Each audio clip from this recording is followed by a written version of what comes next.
Perry Jacob, and member chefs papebi, Italian shoes, slippers, sandals, khaki, material trousers, office wear, and now, and your member and Madio, and Manioma Yeshako wedding, party, engagement, brands from across the world, Ellen Trace, Adriana Papel, Jones, New York, Tehari, Casper, any baby account, Samushia Mohosana say, more than a disanwa, Mundana dis spectacularly. Said Yabeya and Crofobia will say, oh, what drano, Edimu, wedding gown, wedding gown, Colanta there, Nina, ultimate fashion. Mapa wedding. Would you take comment here?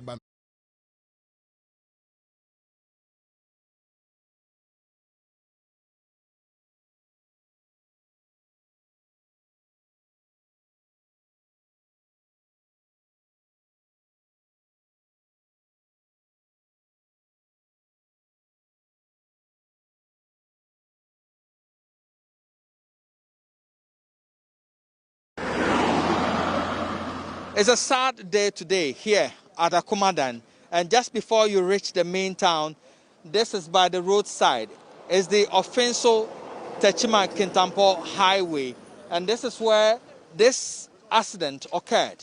Now, what you see behind me is what is left of the bus that was carrying passengers from Babli, close to Wa, heading towards Kumasi. Now, we do understand that there is a barrier, police checkpoint, just right here to my right.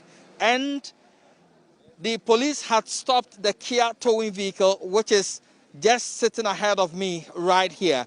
And so as they were checking on the driver, this bus at top speed rammed into that vehicle and caught fire and started burning with the passengers in there. What we do know at the moment is that 6 people have been confirmed bent beyond recognition. 22 of them managed to escape. And one of them is this gentleman who is standing right in front of the vehicle here looking for his brother who he was with in the bus. This 15-year-old boy lost his father in the accident. He and 2 others who were on board the bus shared their experiences with Love News. So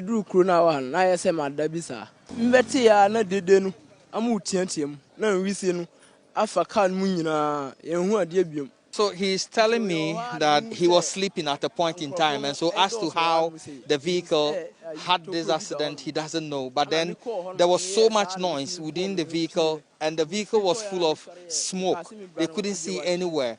And so that is where he got to know that something has happened. And he managed to break a glass at the back of the vehicle, and he managed to get out of the bus alive. But he was with his brother. He's been searching for the brother since then. He has not been able to find him. He says, well, he's been searching for him all day. And since he has not found him, it means that now he thinks that he might be part of those who got burnt. Giant boy glass in pie He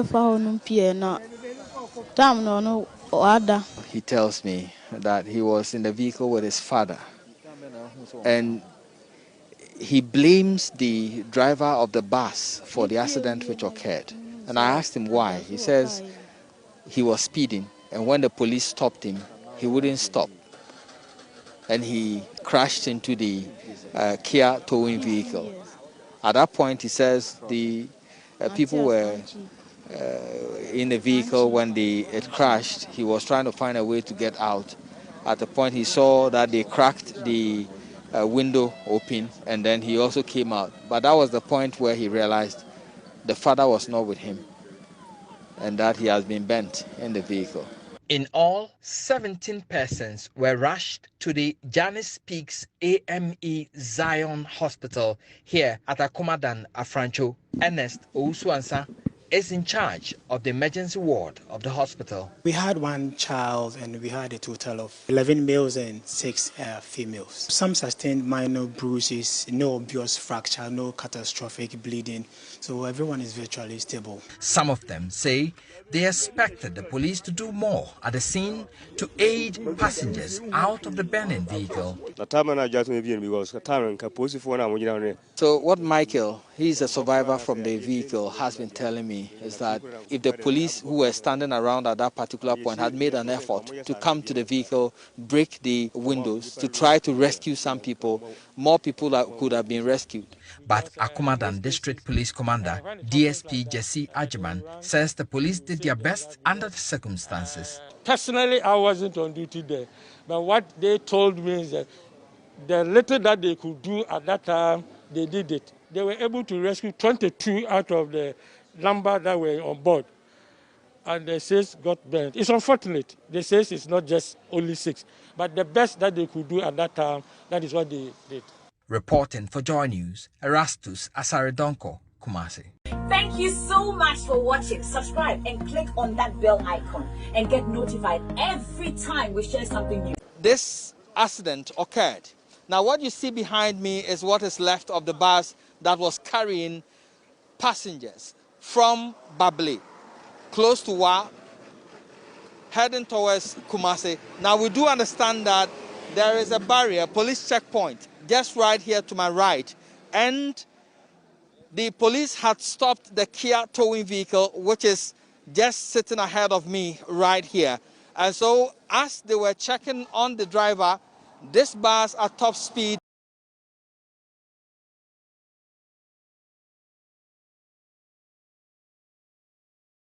ask you this morning, in your own estimation, and we want to find solutions to this. I spoke to the MTTD boss yesterday.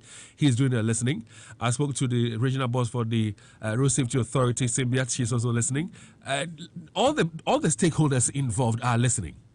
Question is, what, in your estimation, is the solution? What should we do to reduce the number of accidents on our roads? Now, at this point in time, let me welcome into the studios Eugene Gossetu, to our fact checker. He's been able to put some statistics or data together.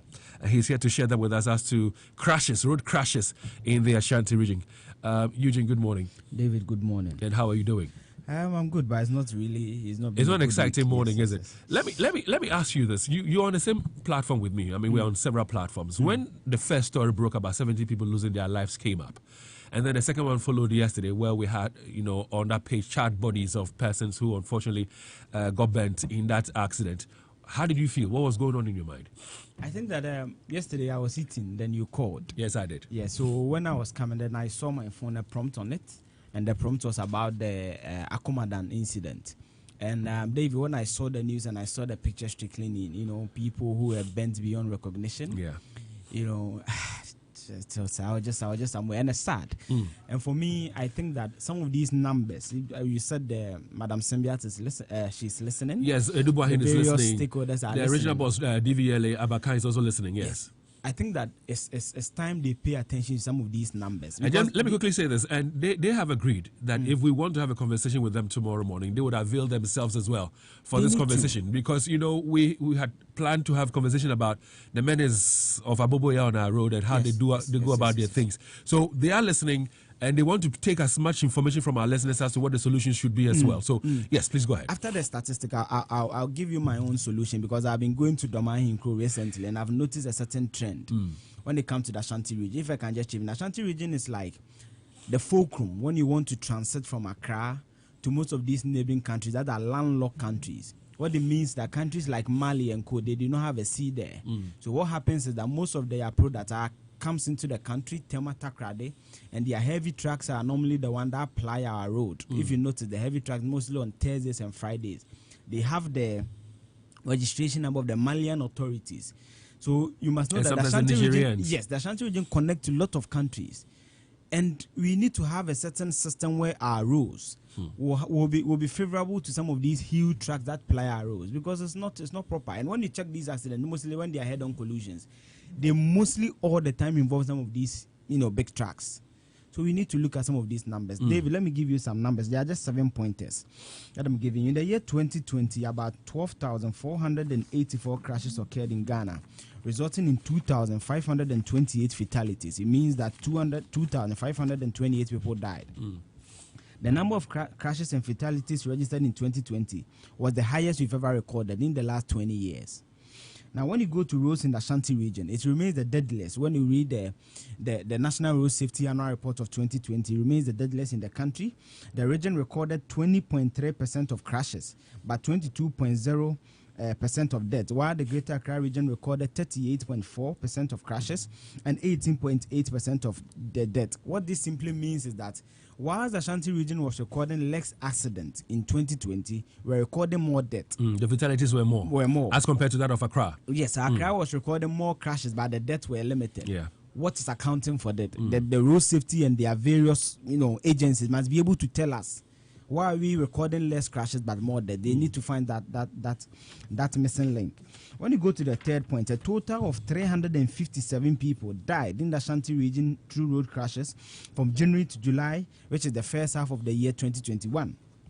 When you come to the last quarter, the first 3 quarters of 2021, which means from January to March, April to June, June to the September. When you tabulate all the numbers in the Ashanti region, you notice that the provisional data from the MTTD reveals that the number of people who were killed in road traffic crashes for the first 9 months of the year rose from 1,827 between January and December 2020 to 2,126 in the first month of 2021. So it means that when you compare the current figure that you have, which is 2,126, to that of 2020, the same period, January to December, what it means is that we are increasing in accidents because 2020 we are recording 1,827. Yeah. In 2020 we are recording 2,126. So there's an upward increment. Now, when you come to the regional breakdowns of these accidents, the Ashanti region leads with 423 deaths. Greater Accra comes with 341. So when you even do the plus and minus, it means the region is leading with about 82 deaths. 82.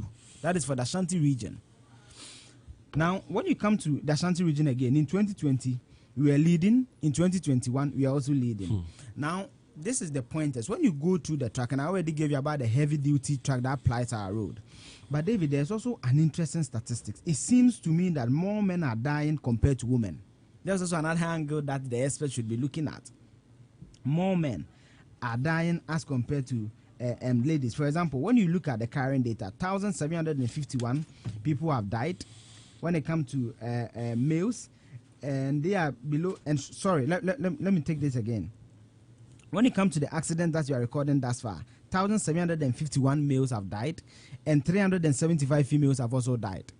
And when you come to the age demography, when you check below 0 to 18. Those who are died are 193, and those above 18 are 1,558.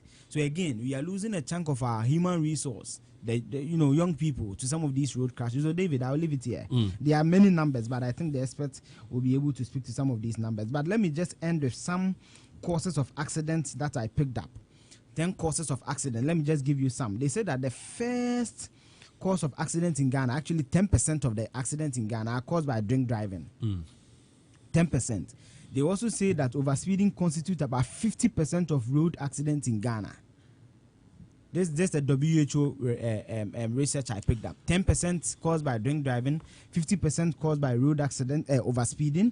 They also list some of the major road accident causes as drivers talking on phone, poor lighting conditions on road, and also drivers using the leeway, worn out tires and all that, fatigue driving and all that. And these are, when you check about the street lights, these lights in the domain of the MMDCs. When you check about one-eye ties, it also calls into question the DVLA. What are they doing when it comes to vehicle inspection and licensing? So that's why I said that I'm happy that these various institutions and stakeholders and those manning these institutions are listening. So David, I'll leave it here. Well, thank you very much. And we have with us in the studios of Love 99.5 Dr.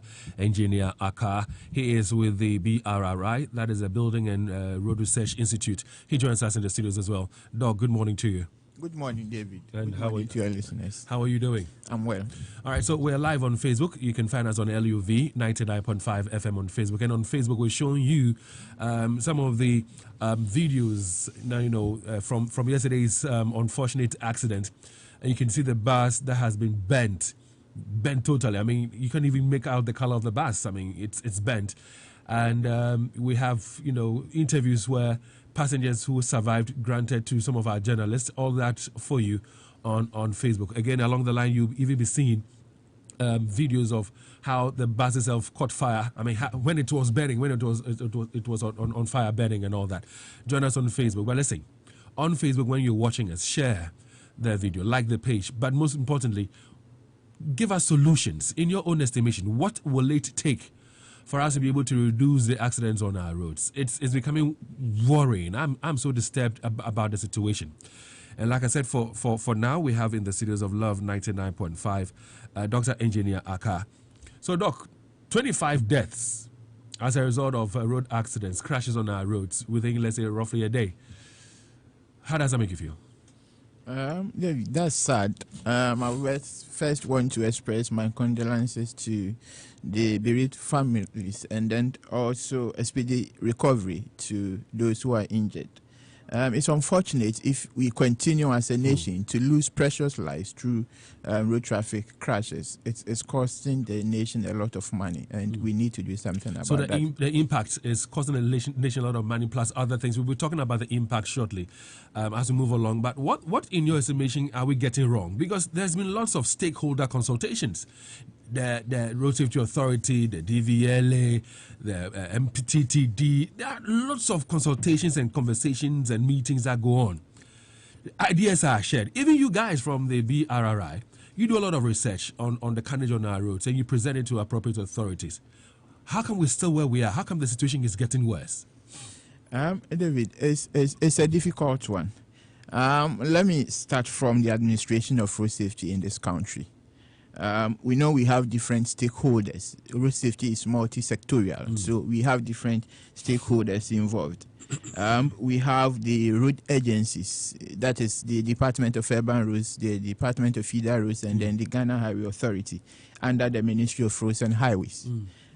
We have the Driver and Vehicle Licensing Authority under the Ministry of Transport. When you come to enforcement, you have the police under the Ministry of Interior. And then in places where they are very serious about road safety, in issues when you have